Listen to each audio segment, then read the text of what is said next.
네, 12월 9일 장 마감 후 방송을 시작하겠습니다. 오늘 나오신 분은 IBK 투자증권 분당센터 정경민 차장님. 네. 안녕하세요. 네, 안녕하십니까. 자, 오늘 내 마녀의 날 정말 네. 많은 분들이 걱정도 하기도 했었는데 네. 잘 무난히 넘어간 것 같아요. 예. 일단 시장 분위기 좀 설명해 주시죠. 착한 마녀였죠. 예, 오늘은 이제 뭐 마지막 트리플 위칭 데이였고, 그 어느 때보다도 이제 선현물의 그런 좀 비중이 좀 컸던, 외국인의 포지션이 좀 컸기 때문에 부담이 있을 수도 있다라는 좀 의견들이 있었습니다만, 굉장히 뭐 이런 것들을 잘 소화하고 또 롤오버를 통해서, 그러니까 내년 이제 3월물로 이제 롤오버를 한 이제 외국인들의 매수가 굉장히 좀 눈에 띄었는데, 결론적으로 올해 말까지는 시장이 좀 자신감을 얻었다. 이렇게 좀 개인적으로 좀 평가를 하고 있고, 뭐 제가 차티스트는 아닙니다만, 뭐 대략 봐도 뭐 3,090, 3,100개 있었던 갭은 한번 메울 가능성도 있지 않을까 이렇게 좀 보고 있습니다. 오늘은 다소 좀 예견된 그런 강세도 좀 일부 좀 이렇게 해석이 좀 가능한데, 그간 외국인들의 수급을 조금 뜯어보면 대한민국, 그러니까 코스피 증시를 바스켓으로 매수를 했다라기보다는 삼성전자와 하이닉스를 콕 집어 샀다는 얘기죠. 그러면서 이제 선물을 순매수를 했던 게 이제 조 단위가 넘는 이제 그런 거를 가져갔었는데, 그 얘기는 뭐냐? 이게 반도체의 1, 2위지만 우리 시장의 1, 2위이기도 하잖아요. 이제 요거를 뭐 모멘텀에 의한 뭐 그런 매수가 아니라 이제 밸류에이션 콜이었단 말이죠. 그러니까 다시 말씀드리면, 그러니까 굉장히 낙폭이 컸던 거를 제자리로 돌려놓으면서 이 1, 2위 종목을 사는데 지수는 안 빠지겠지. 그러면 선물도 동시에 가져가도 되겠다. 이런 계산에서 외국인들이 지난 11월부터 이제 끌고 왔었던 그런 포지션이었기 때문에 사실 좀 롤오버의 가능성을 저도 조금 높게 봤습니다만, 다행히 이제 두 종목을 계속해서 끌고 가고 선물도 연장을 했다라고 하는 것은 우리 증시, 특히 이제 코스피 지수에 대한 자신감을 조금 더 높게 가져가도 되지 않을까라는 논거가 좀 될 것 같고, 환율도 상당히 영향이 있었어요. 환율도 70원대, 뭐 물론 이제 달러 인덱스가 조금 이제 약해진 그런 것도 좀 있기는 있었습니다만, 어쨌든 이런 이 수급적인 부분에 있어서 이제 환율적인 부분, 그리고 종목이 견인을 했었던 그런 이제 이 지수였기 때문에 외국인들의 입장에서는 청산할 이유는 없었거든요. 그렇게 본다 그러면 우리는 뭐 이 지수에 대한 자신감을 좀 높게 가져가도 되고, 기술적으로 볼 수 있는 어떤 단도 뭐 3,100선 정도까지는 뭐 어렵지 않게 올해 좀 달성을 하고 좀 끝내지 않을까 좀 생각이 들고, 그리고 이제 뭐 삼성전자와 이제 하이닉스 같은 경우는 이게 뭐 예를 들어서 뭐 8만 원, 9만 원 계속 이렇게 올려치는 게 아니라 6만 원, 삼성전자의 경우에는 6만 원대를 거쳐서 이제 뭐 7만 원 중후반에 온 거잖아요. 그런 면에서 그렇죠. 봤을 때는 한 8자까지는 좀 열어놓고 좀 보셔도 되지 않을까라는 좀 생각이 들고, SK 하이닉스 같은 경우에도 한 14만 원 정도까지는 가능성이 있다. 그리고 내년 1분기는 뭐 다소간 좀 기간 조정, 그러니까 기간에 조금 눕는 모습이 나올 가능성은 좀 있겠습니다만, 우리 증시가 하방을 딛고 선현물 동시 순매수로 만든 지수기 때문에 지수에 대한 자신감은 좀 높고, 그렇게 본다면 지금부터 연말까지의 흐름은 생각보다는 좀 단단하게 좀 점진적인 상승을 볼 수 있겠다. 뭐 이렇게 좀 결론을 내드릴 수 있을 것 같습니다. 네. 일단 그 롤오버를 외국인들이 했다, 선물을. 네.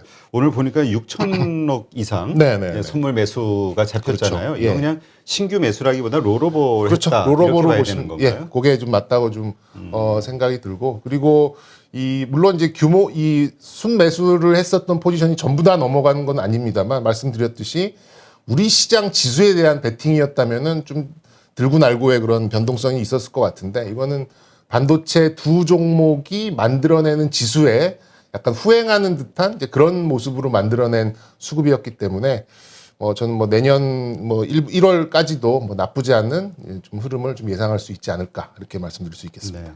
근데 참 이번에 일어나는 이런 현상들을 네. 참 여러분들하고 얘기를 해봐도 참 안 풀리는 게 있어요. 네. 왜냐하면 미국에서는 파월의 어떤 금리 인상, 급격한 테이퍼링 종결 네. 이런 것들 때문에 어차피 그 얘기는 금리 인상이 된다는 얘기는 미국의 달러 강세가 예상될 수밖에 없는 네, 거잖아요. 그러면 당연히 신흥국에서는 돈이 빠져나가야 되는데 네. 오히려 그 말을 듣고 외국인들은 매수를 하고 있단 말이죠. 네. 이게 미국의 금리 인상 빨라질 거라는 거에 대해서 그렇게 그러니까 안 믿는 것인지 도대체 이 현상을 어떻게 봐야 될까요? 저는 두 가지로 좀 볼 수 있는데 첫 번째는 말씀드렸듯이 반도체에 대한 그러니까 한국의 증시의 거의 30%는 반도체 빅2 종목이잖아요. 그 종목들을 너무 미리 많이 먼저 이렇게 좀 들겨놨다라는 점에서 이게 말씀드렸듯이 이제 이 뭐 모멘텀을 가지고 상승하는 그런 움직임이 아니라 너무 많이 빠지고 이제 소외된 것이 제자리로 오는 이제 그런 과정이었기 때문에 그렇게 어렵지 않게 반등을 할 수 있었다라고 좀 생각이 들고 그리고 저는 선제적인 두 번의 이 한국은행의 금리 인상이 굉장히 좀 신의 두 수인가요? 어쨌든 예.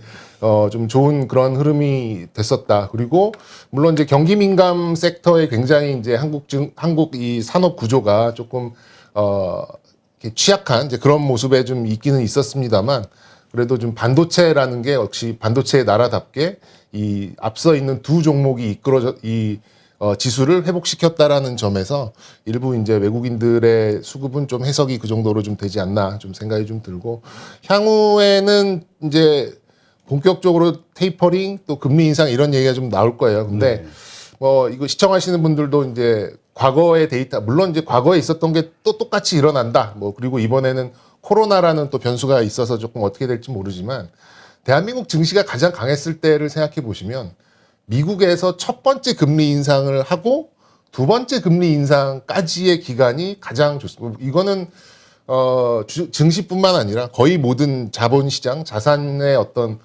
상승이 나타나는 기간이거든요. 그러니까 뭐 제가 이렇게 말씀드리지만 뭐 저처럼 분당 쫙 구석에 앉아 있는 뭐 사람이 생각하는 거하고 그렇죠. 미국에서 정말 수천 가지의 데이터를 가지고 금리를 이제 올려도 되겠다라고 판단할 정도라면 어느 정도의 이제 경기의 탄력은 유지가 되고 있다라는 어떤 반증이거든요. 그렇게 봤을 때는 뭐 제가 이렇게 말씀드리는 건 굉장히 웃은 얘기입니다만 그 동안의 어떤 이 세계 그러니까 이 자본시장, 자산시장이 움직였던 걸 생각해 보면 금리 인상 첫 번째부터 두 번째가 약간 피크를 만드는 이제 그런 상황으로 되는 경우가 굉장히 많았었기 때문에 저는 뭐 이따가도 뭐 그 질문이 있긴 있습니다만 내년에 초반에는 중강 그다음에 금리 인상이 나오고 좀 이런저런 좀 노이즈가 나왔을 때는 조금 약세를 보였다가 오히려 금리 인상으로 불확실성이 딱 꺼지는 그 순간이 저는 좀 우리 증시도 좀 피크를 만들 수 있는 그런 구간이 아닐까 좀 생각을 해서 저는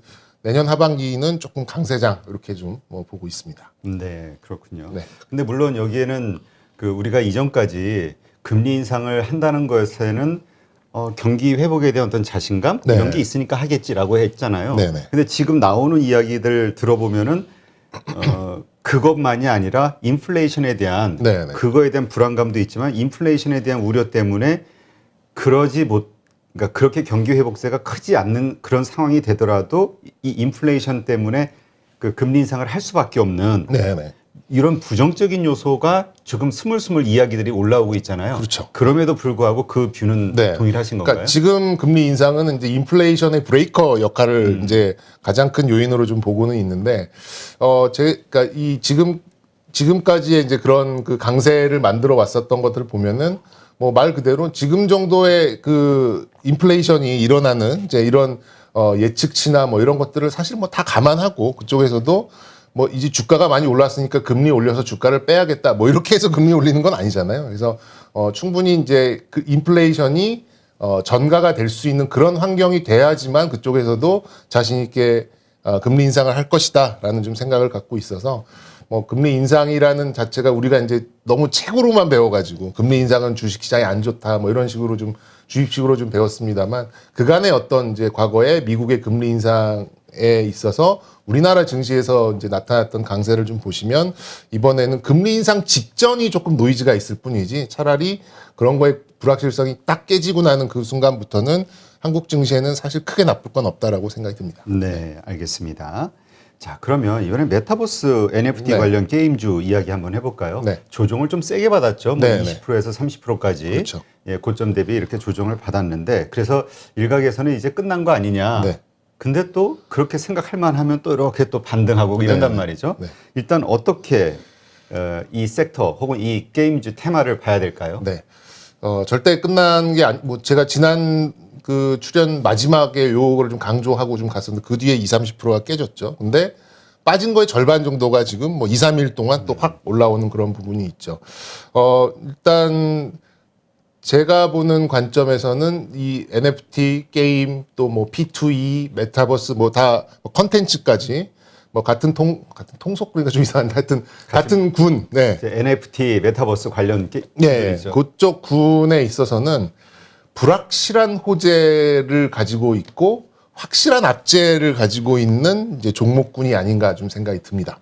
예, 지금 특히나 이제 아직까지 보여준 게 많지도 않은 그런 상황이었었는데 이제 하나 둘씩 그게 현실화되어 가고 우리가 기대를 했었던 것들이 이제 수치로 조금씩 이제 찍혀가는 그런 이제 초창기에 있기 때문에 지금으로서는 말 그대로 좀 불확실한 그런 호재들이 굉장히 많은 그런 시점이죠. 근데 이제 악재라고 볼 수 있었던 부분은 사실 이격이 많이 벌어진 것밖에 없었어요. 너무 많이 너무 올랐다. 많이 올랐다. 예. 빠른 시간 내에. 뭐 나중에 돈 벌자 이거 지금 뭐 매번 적자고 이제 뭐 100억도 안 되는 매출인데 뭐 시가총액은 뭐 2조다 3조다 이러고 말이 되느냐라고 이렇게 했었던 것이 이제 그런 것들이 악재였었는데 사실 이제 이쪽에서도 하나 둘씩 좀 현실화가 되고 실제로 이거를 뭐 이렇게 무슨 가상 그 뭐 지도를 해놓고 뭐 땅 팔고 그러잖아요. 봉이 김선달이 아니냐라고 하는데 거기에 이제 돈이 또 몰려가고 뭐 세컨드 서울인가. 네네 그런 거 그리고 관련된 코인들이 이제 급등을 하면서 그 코인을 사용할 수 있게 되고 그렇게 되면서 과연 그 코인을 어디다 쓸 것인가라고 하는 것도 좀 해결이 되어가고 있고 말도 안 되는 이제 뭐 이런 거라고 생각을 했었던 것들도 점점 매출이 좀 찾아가고 있고 그런 것들이기 때문에 저는 불확실한 호재, 확실한 악재 사이에서 갖고 오는 어떤 테마주로서는 가장 좋은 그런 환경이 좀 자리를 잡고 있었다라고 좀 봐지고 그리고 이제 뭐 저는 브로커니까요. 브로커의 입장에서 이제 어떤 이제 고객들과 얘기할 때 가장 확실한 또 재료가 되는 거는 일정입니다. 언제 무슨 이벤트가 있는데 어떤 관련된 종목들이 있다. 그거만큼 사실 매매하기 좋은 또 그런 재료가 없는데 사실 이제 일주일 남짓 남았어요. 싸이월드의 재오픈이. 그렇게 되면은 이제 또 뭐 옛날 이제 뭐 감성팔이다 추억팔이다라고 폄하하는 분들도 계시지만 어쨌든 메타버스 플랫폼으로서 가장 좀 대중적인 이제 그런 이벤트가 좀 될 수 있는 것들이 앞서 있다고 한다면 저는 다음 주에도 이 관련된 종목들은 다 좀 강세 쪽으로 가고 있지 않을까라고 좀 생각이 들고 일단 가장 큰 그 플랫폼이라고 할까요? 이제 서로 줄을 대려고 하는 또 큰 그림을 그려가는 이제 기업들은 이제 뭐 위메이드 또 컴투스 홀딩스죠. 게임빌이 이제 이름을 바뀔 것 같으니까 그리고 뭐 카카오 게임즈 그리고 그 중간에서 어떤 이제 코인과 또 실제 거래를 또 매개체로 좀 가지고 있는 뭐 다날 이런 것들이 좀 대표적인 종목들로 좀 볼 수가 있겠는데 여기에 대해서 종목들도 일정 부분 조정은 나왔습니다만 또 어떻게 보면 하방이 또 굉장히 단단하게 또 좀 들어온 부분이 있어요. 그래서 제가 보기에는 일부분 또 이 대주주 양도세를 피하기 위한 그런 것들을 좀 거치는 그런 과정으로 삼지 않았나 좀 생각이 들어서 저는 다음 주 싸이월드의 리오프닝을 전후해서 관련된 종목들에 전부 다 좀 강세가 예상이 된다라고 좀 생각이 들고 이런 것들은 말 그대로 이제 뭐 투자로 길게 보시는 것도 좋겠습니다만 좀 매매로 트레이딩의 관점에서 뭐 어느 정도의 손절, 어느 정도의 목표가를 놓고 이렇게 접근을 하시는 걸 좀 더 저는 좀 슬기로운 이제 그런 투자의 방법이 아닌가 좀 생각이 들고 내년에는 이제 좀 본격적인 중소형주 게임주들이 좀 각광을 받을 가능성이 좀 있어 보여요. 내년이라기보다는 올 연말, 뭐 내년 초 이렇게 지금은 이제 플랫폼이 만들어져 가는 과정에서 이런저런 이제 테마 이것도 될 거야, 저것도 될 수 있어, 뭐 이러면서 미국에선 이게 되는데 한국엔 이게 있더라, 뭐 이런 얘기로 이제 어떤 스토리가 좀 만들어 갔다면 이제는 좀 중소형 게임사들이 자체적인 IP와 컨텐츠를 가지고 그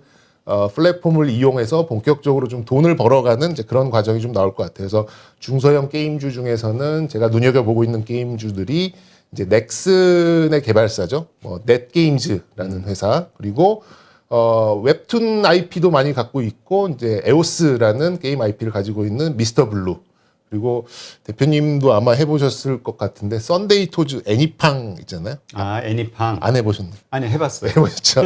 근데 이 NFT가 이제 처음 그 태동했었던 그 베트남 게임도 그 게임도 사실 굉장히 단순한 그 캐릭터 퍼즐 게임이었어요. 그래서 이제 그걸로 이제 P2E, 그러니까 게임을 하면서 돈을 벌고 그거를 이제 토큰화하고 이런 것이 이제 이렇게 확장이 좀 되는 과정이었는데 사실 뭐 저의 관점으로 봤을 때는 그런 단순한 퍼즐 게임이 굉장히 뭔가를 하기가 쉽습니다. 미션을 달성하고 거기에 있어서 뭔가 리워드를 받고 그거를 이제 P2E의 개념으로 이제 뭐 코인이나 이런 걸 연동시켜서 뭔가 할 수 있는 그런 것들이 좀 많다 좀 생각이 좀 들어서 일단은 지금은 어떤 플랫폼들이 갖춰져 가고 미래의 청사진을 보여주고 향후의 계획을 말하면서 좀 테마가 형성되면서 강세가 나오는 장이라고 본다 그러면 내년부터는 직접적인 어떤 BM, 그러니까 비즈니스 모델을 들이대면서 갖고 있는 IP와 컨텐츠를 이용하는 어떤 중소형 게임사들이 조용도 많이 받았거든요. 뭐 물론 그렇죠. 미리 좀 오른 종목들도 있습니다만 정말 IP가 강하고 좀 강한 이 컨텐츠를 좀 보유하고 있고 또 이제 토큰화를 하기 쉬운 이런 회사들을 본다면 충분히 좀 이렇게 욕심을 좀 많이 낼 만한 수익률을 좀 노릴 수 있는 그런 부분도 있고요. 그리고 뭐 넷게임즈 같은 경우에는 뒤에 넥슨이라는 거대 공룡이 자리 잡고 있고 썬데이 토즈 같은 경우는 스마일 게이트라는 또 공룡이 뭐 상장사는 아닙니다만 모르실 분이 계셔서 게임이 이제 넥슨, NC, 넷마블 요 빅3N이 있고 그다음에 스마일 게이트라는 회사가 이제 크로스파이어라는 게임이 대흥행을 하면서 한 1년에 한 4천억, 5천억 법니다. 근데 상장을 안 한 거죠. 예, 그래서 이제 그 회사가 대주주로 있는 이제 썬데이 토즈도 말씀드렸듯이 이제 애니팡이라는 그래도 나름의 글로벌 IP를 좀 보유하고 있고 그리고 미스터 블루도 말씀드렸듯이 이제 에오스라는 게임 IP 그리고 웹툰이라는 또 지적 재산권을 또 뭐 토큰화를 한다든가 또 게임이나 애니메이션이나 또 요즘 웹툰을 가지고 드라마도 많이 하잖아요. 그래서 그쪽으로의 또 확장성도 있고 하니까 어쨌든 지금은 말씀드렸듯이 이 싸이월드 리오프닝에 관련돼서 이 조정을 받았었던 기존의 주도주들이 다음 주에는 조금 회복을 빨리 하려는 그런 움직임이 있고 그 이후에는 말씀드렸던 좀 중소형 게임주들 쪽에서 일부 좀 높은 수익률을 보는 그런 매매를 하셔도 좀 좋을 만한 그런 종목들이다라고 좀 소개해드리고 싶습니다. 네. 일단 뭐 게임주 관련해서는 이제 워낙 그 뭐라 그럴까요? 하는 분들만 하는 섹터. 네. 예, 이렇게 인정이 되다가 지금 메타버스하고 NFT 때문에 이게 확 넓혀졌는데. 그렇죠. 네. 근데 어쨌든 지금 말씀은 지금 아까 일단 첫 번째 이제 트레이딩 개념으로 좀 보자 얘기하셨잖아요. 네. 네. 그렇다면은 그 고점 8만원 시점을 그 정고점을 목표로 잡는 게 맞는 건가요? 솔직히 말씀 정고점은 조금 어렵지 않을까 좀 생각이 드는 게 뭐 이제 뭐 대주주 양도세 뭐 이런 좀 이슈도 있고 그리고 또 장이 또 시간이 또 얼마 안 남았잖아요. 그리고 오늘 보니까는 다른 또 섹터들에서도 또 수급이 유입이 되는 게 좀 보였어요. 뭐 바이오를 비롯해서 뭐 이런 종목들이 좀 있는 거 봐서 11월 달처럼 게임이나 메타버스 NFT로 확 몰려가는 그 정도의 수급은 아니겠죠, 아무래도. 이제 그렇기 때문에, 뭐, 전고점을 뭐, 벗겨내고 더 올라간다, 뭐, 그러면 좋겠습니다만, 뭐, 일단 전고점, 뭐, 그 즈음, 대충 이렇게까지만 말씀드리겠습니다. 알겠습니다. 그러니까 정고점이 가장 큰 저항선이 될 거다 저항이 좀 될 것 같아요. 그 아랫단에서 적절한. 네, 근데 전고점이라 봐야 거의 이렇게 차트를 보시면 이렇게 펜싱 칼 같이 필의 침처럼 아마 날카롭게 돼 있을 거예요. 이렇게 봉으로 돼 있다기보다는 그렇기 때문에 전고점의 의미가 그렇게 크진 않습니다만 보통 전고점이라면 약간 그 어느 정도의 좀 기간이 횡보되는 이제 그런 구간이 좀 나타나야 좀 저항으로 좀 볼 수는 있겠습니다만 지금 봤을 때는 글쎄 뭐 전고점까지 한 번에 뚫을 만한 이제 그런 수급이 만들어질 가능성이 그 전보다는 조금 낮기 때문에 약간의 이제 보수적으로 뭐 전고점 뭐 그 즈음 뭐 요 정도로 좀 말씀을 드리겠습니다. 알겠습니다. 네. 요즘 그 철강주, 화학주, 네. 그러니까 경기 민감주들이 바닥에서 이제 상승하는 모습을 네. 보이고 있잖아요. 네. 그 대형주 중심으로.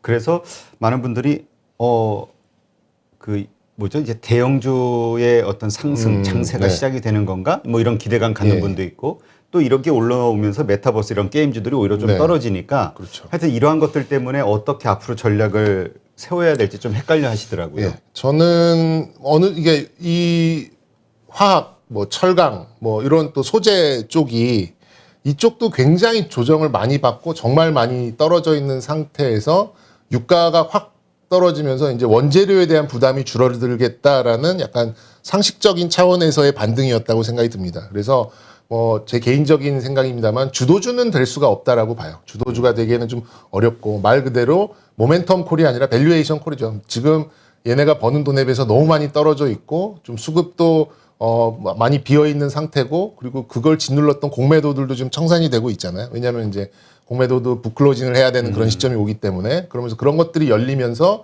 어느 정도의 좀 반등이 좀 나왔고 거기에 이제 이론적인 배경을 짚어준 거는 유가가 떨어지면서 이제 원재료 값이 좀 줄어드는 이제 이런 그림을 좀 그려서 좀 반등을 좀 했다라고 좀 생각이 좀 들어서 이 부분이 어느 정도의 회복은 조금 더 일어날 수 있다라고 생각은 됩니다만 시장의 주역이 되기에는 아직까지 변동성이 많아요. 이러다가 만약에 유가가 다시 한 80불쯤 올라가 버리면 상승분을 많이 반납할 가능성도 좀 있지 않나 좀 생각이 들고 어쨌든 지금 굉장히 원재료가 많이 올라와 있는데 그것을 맞춰서 마진을 적게 받고 비싼 값에 파는 그런 과정이었는데 원재료가 좀 낮아지는 상황이 온다고 하면 이 마진을 먹을 수 있겠구나라는 이제 그 좀 단순한 논리에서 관련된 종목들이 비어있는 수급을 타고 어느 정도 좀 반등을 한 거기 때문에 향후에 이제 유가의 민감도를 좀 키울 가능성이 있습니다. 이런 쪽은. 그래서 유가가 좀 떨어져서 60불대에 머물러 준다면 해당 종목들은 조금 더 이제 밸류에이션을 찾아서 자기 자리를 찾아서 갈 가능성이 좀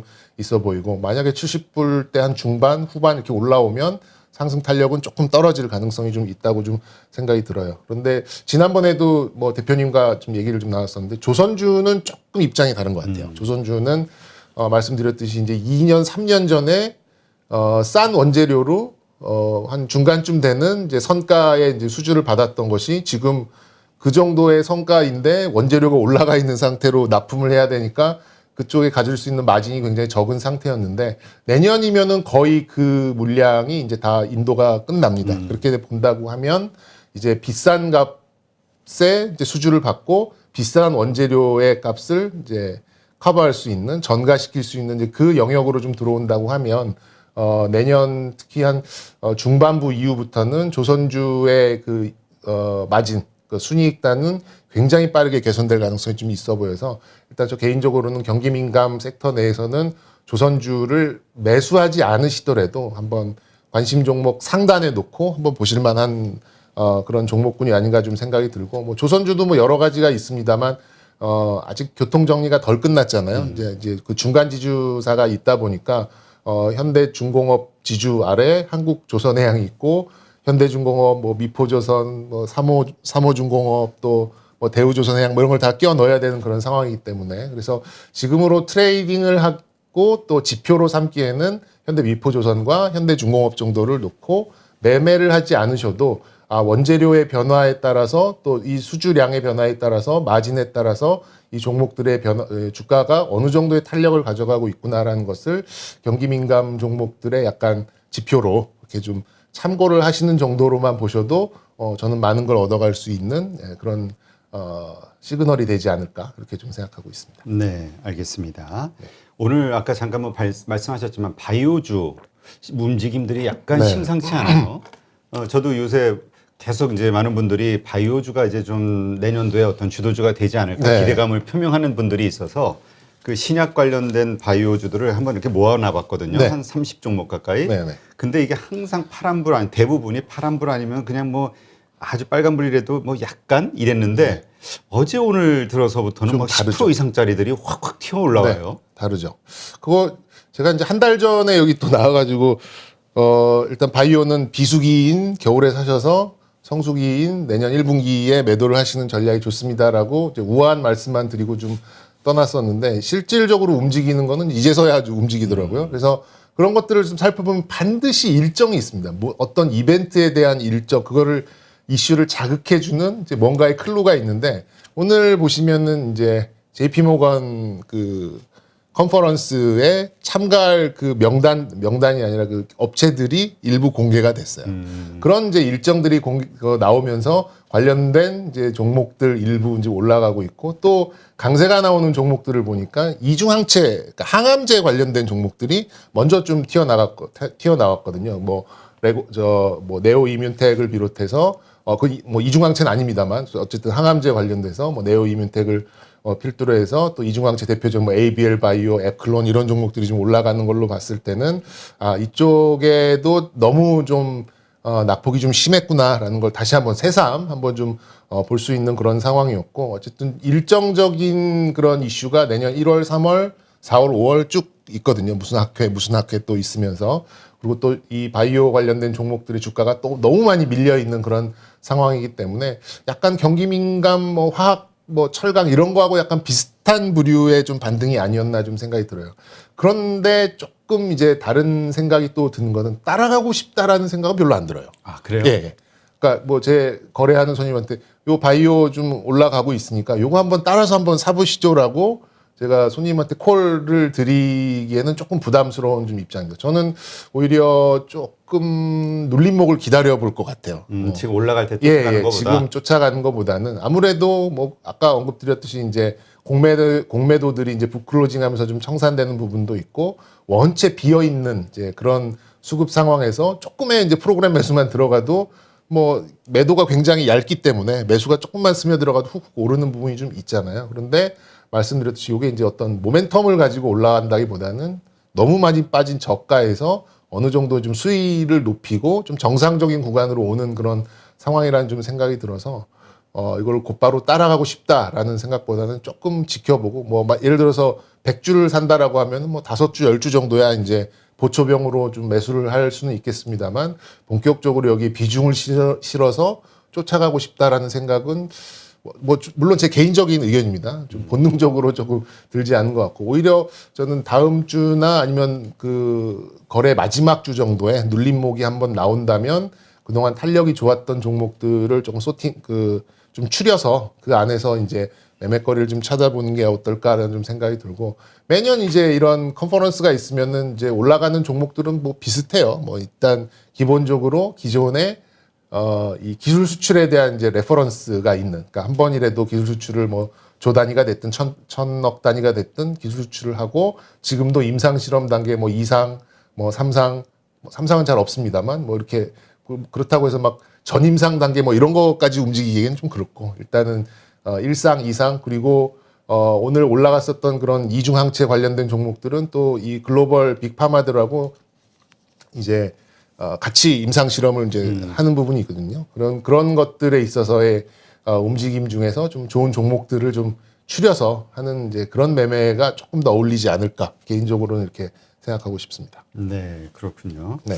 하여튼 이 바이오주는 보니까 그러니까 말씀하신 대로 1월, 그러니까 이것도 이렇게 좋은 흐름은 아마 1월 정도까지일 거다 이렇게 보시는 거잖아요. 네, 일반적인 흐름은. 그렇죠. 네. 그러니까 이거는 아무래도 실적이라든가 보여줄 수 있는 게 없다 보니 모멘텀이 있을 때, 이슈가 살아 있을 때 그 수급이 몰리면서 올라갈 수 있는 그렇죠. 어떤 sek터라고 우리가 이해하면 되겠죠. 그렇죠, 그렇죠. 네. 그리고 그 이벤트가 끝났을 때 어느 정도 수급이 조금 약해질 때는 뭐 좀 트레이딩 관점에서는 좀 빠져나오는 그런 이제 흐름으로 좀 가시면 좋을 것 같고 바이오가 일단 바닥을 찍고 올라오는 거에 대해서는 모두 다 수긍을 하는 것 같습니다. 뭐 그렇게 본다면 일단 뭐 눈여겨 보시되 좀 따라가는 매매보다는 이제 눌림목을 좀 이용해 보는 이제 그런 전략이 어떨까 이렇게 말씀드리고 싶습니다. 네, 알겠습니다.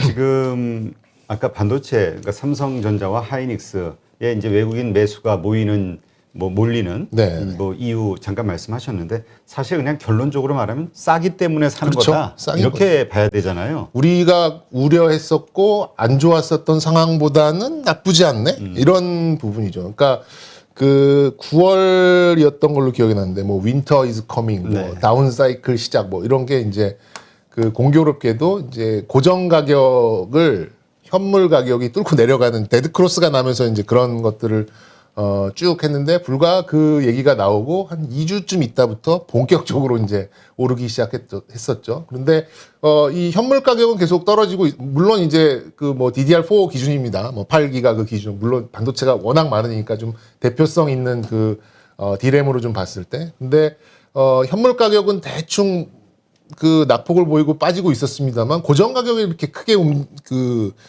빠지거나 그리고 고정 가격이 더 이렇게 치고 내려가는 그런 좀 예측치가 없었거든요. 그렇다면 현물 가격이 다시 올라오지 않을까 그런 예상이 또 나오면서 이 SK 하이닉스가 이제 9만 원을 찍고 올라오고 삼성전자도 6만 원대를 6만 전자를 보여주다가 이제 어느덧 팔자의 문턱에 와 있는지 그런 상태고 그 중간에 이제 또 이재용 부회장이 이제 미국에 그 투자 발표를 하면서 20조 발표를 하면서 이제 관련된 종목들이 모멘텀을 얻어서 모멘텀도 얻고 그리고 이제 저가를 탈피하는 그런 모습이 나왔었는데 아쉽게도 그 20조 발표가 나고 어떠한 이제 투자의 형식으로 갈 것이다라고 약간의 구체화가 나오다 보니까 모멘텀을 잃었어요. 그러니까 이렇게 모멘텀 콜은 이런 그러니까 문제라기보다는 이런 양상을 늘 띠는 거죠. 그러니까 불확실한 호재에 불이 붙다가 이제 확실해진 호재가 나오면 이제 계산이 서는 순간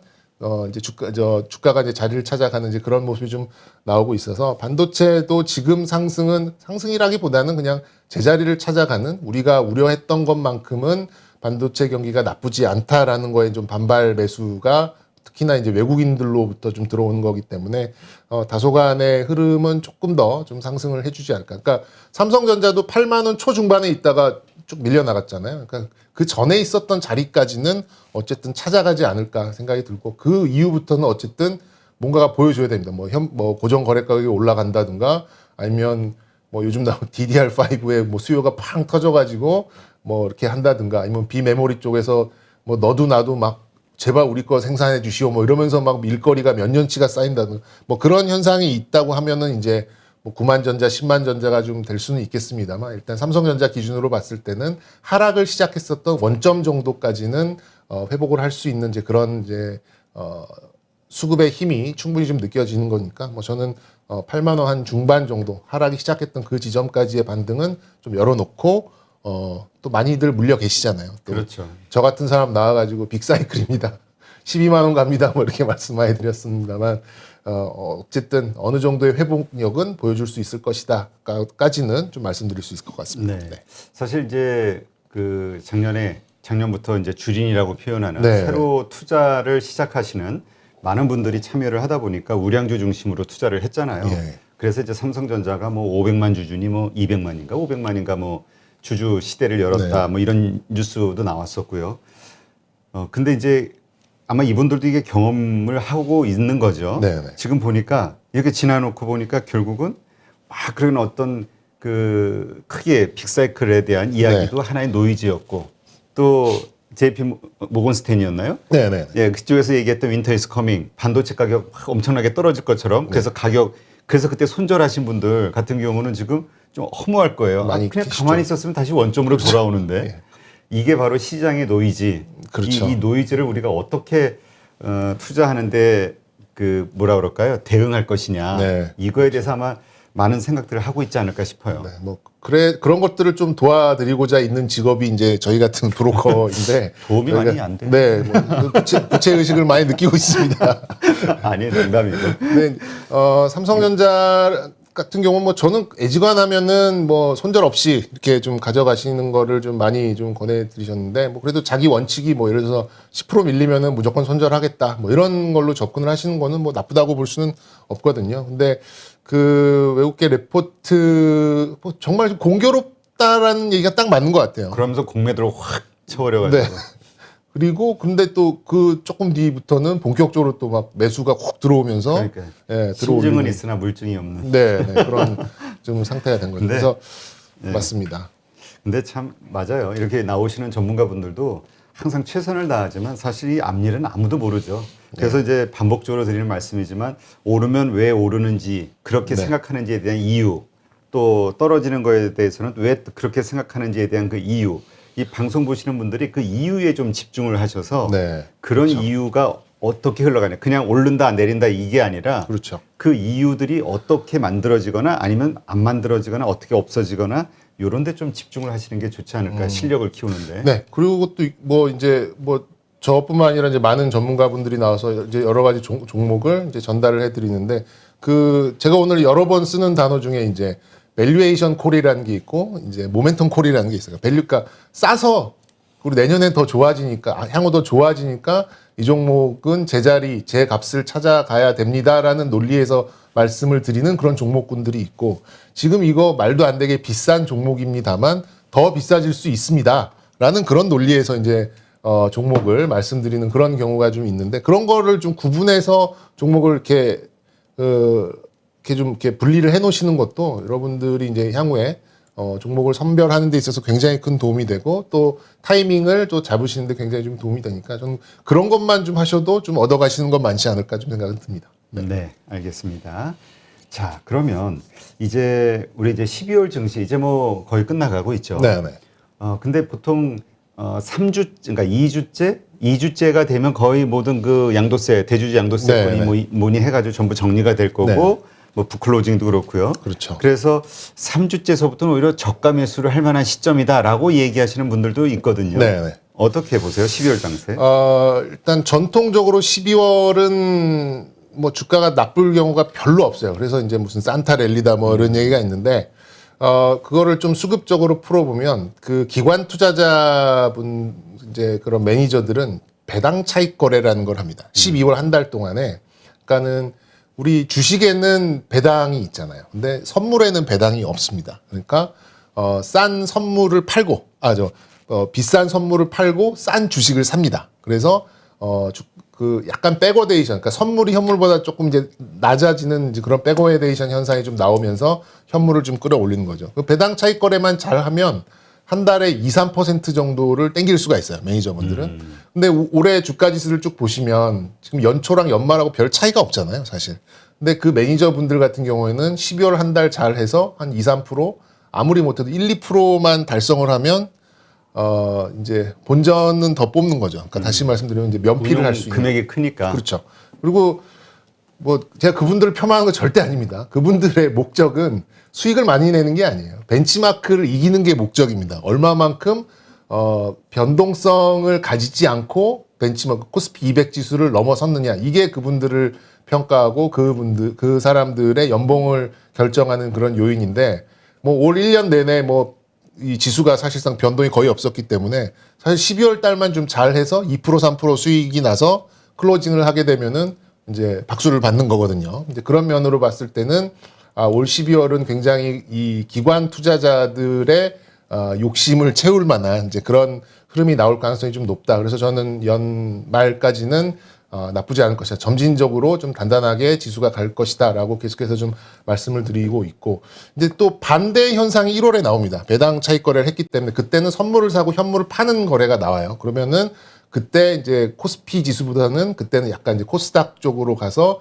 매년 1월 달엔 코스닥이 좀 강한 현상이 나오는 게 이제 그런 수급적인 요인이 있거든요. 그래서 올해도 좀 다르지 않다라는 좀 생각이 들고 요즘 이제 이 국민연금도 이제 다시 순매수를 할 수 있는 또 장전을 좀 했기 때문에 저는 12월 연말 이제 한 2, 3주 정도 남았는데 나쁘게 볼 이유가 많이 없다.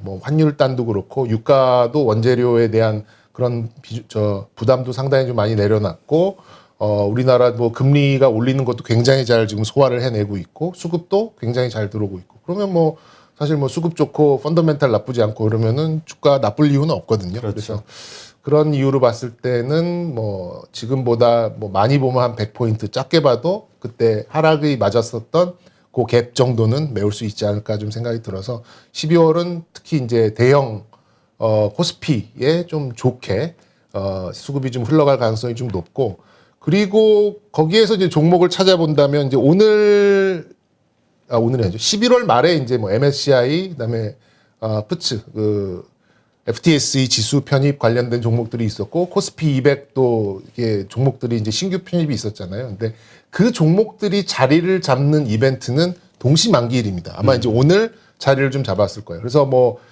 카카오페이 또 물론 카카오뱅크는 이제 블록딜 때문에 영향이 좀 있긴 있었습니다만 카카오페이나 뭐 크래프톤이나 하이브나 이런 종목들이 종목 그 지수 편입이 됐던 11월 말부터 어제까지 뭐 빌빌빌빌 되다가 오늘 또 좀 제법 강세를 나타냈거든요. 그게 이제 그 지수에 딱 자리를 잡는 이제 그런 수급이 좀 들어왔다라고 좀 볼 수 있는데 그 종목들이 많이 빠졌어요.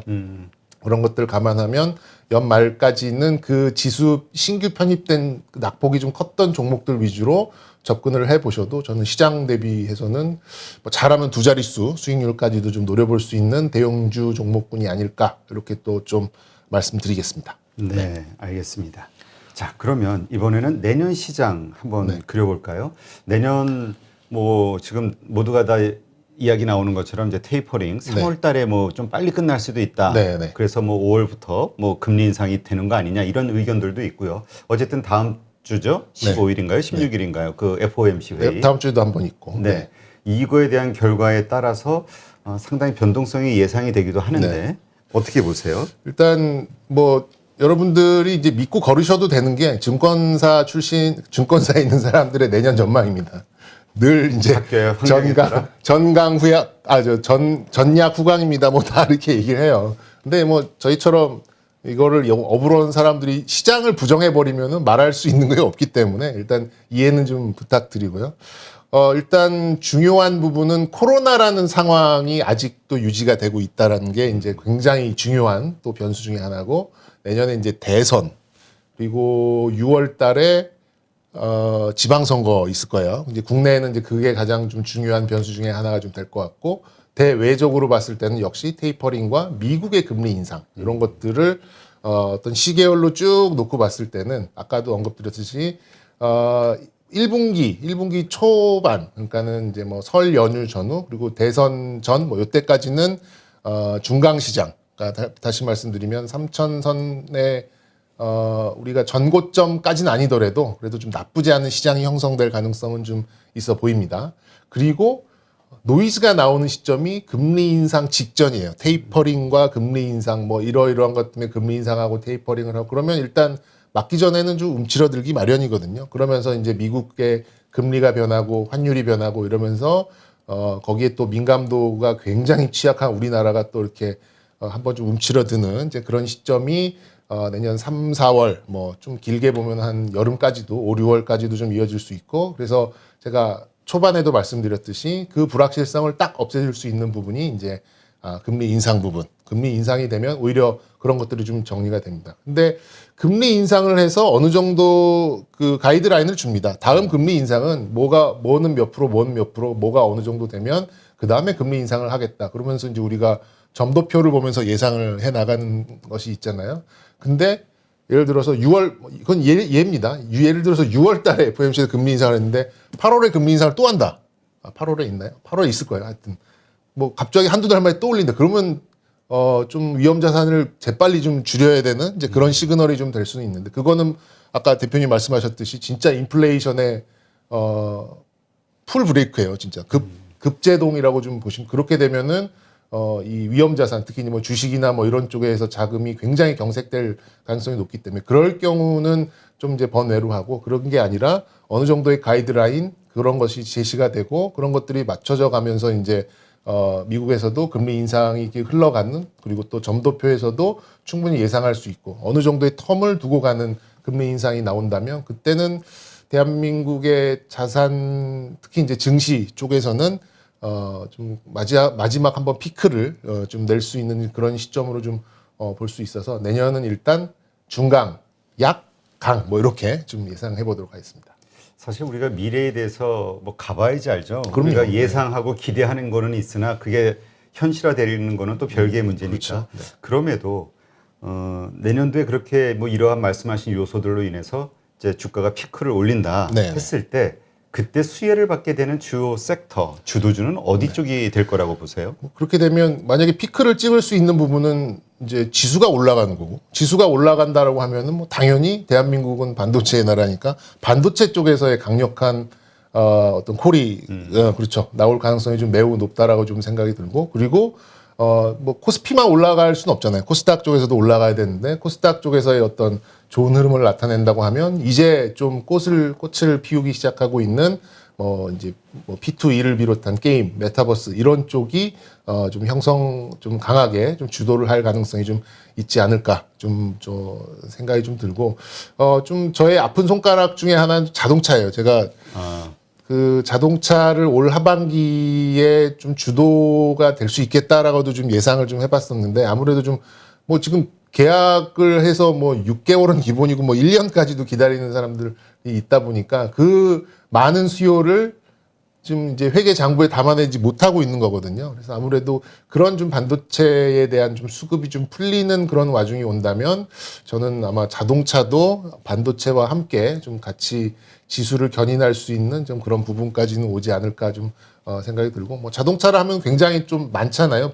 분야가. 근데 이제 완성차도 그렇고 2차 전지도 올해의 상승폭만큼 나온다고 제가 장담은 못 드리겠습니다만 담보된 성장을 가지고 있기 때문에 자동차가 강세를 띠게 된다 그러면 아무래도 이제 전기차, 수소차, 뭐 또 자율주행 이런 것까지 좀 병행해서 움직일 가능성이 좀 높아서 대한민국에서 반도체 되고 자동차 되면 지수의 폭발력은 굉장히 좀 세게 나올 수밖에 없는 거라고 좀 생각이 들어서 만약에 강세장이 나온다고 하면 그때는 반도체와 자동차 이거는 좀 상식적인 이제 말씀이 좀 될 수도 있겠습니다만 자동차도 한번 좀 기대를 해볼 수 있는 구간은 올 수 있겠다. 그 시그널은 아마도 이제 차량용 반도체의 수급 원활 쇼티지 문제가 그런 것이 좀 해소된다는 뉴스가 좀 나온다면 자동차들의 실적도 주가도 굉장히 좀 빠르게 제자리를 넘어서는 상승이 나올 수 있지 않을까 이렇게 좀 예상해 보도록 하겠습니다. 네, 알겠습니다.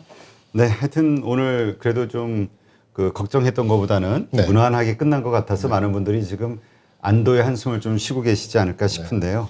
네, 하여튼 오늘 하루도 우리 정 차장님도 고생하셨고 방송 보시는 투자자분들도 정말 고생하신 하루죠. 그리고 다행이죠. 네, 맞습니다. 하여튼 앞으로도 좀 계속 이런 연말까지 좀 마음 놓고 좀 편안하게 좀 보낼 수 있는 장들이 이어졌으면 좋겠는데 이거는 참 우리 뜻대로 안 되다 보니까 네, 하여튼 그러나 희망은 가져보죠. 네, 올해 연말은 뭐 하여튼 뭐 개인적인 의견입니다만 좀 자신감을 가지셔도 될 만한 그런 분위기니까 하여튼 한번 믿어보도록 하겠습니다. 제 자신을 한번 믿어보도록 하겠습니다. 네, 이제까지 IBK 투자증권 분당센터 정경민 차장님과 함께했습니다. 수고하셨습니다. 네, 감사합니다.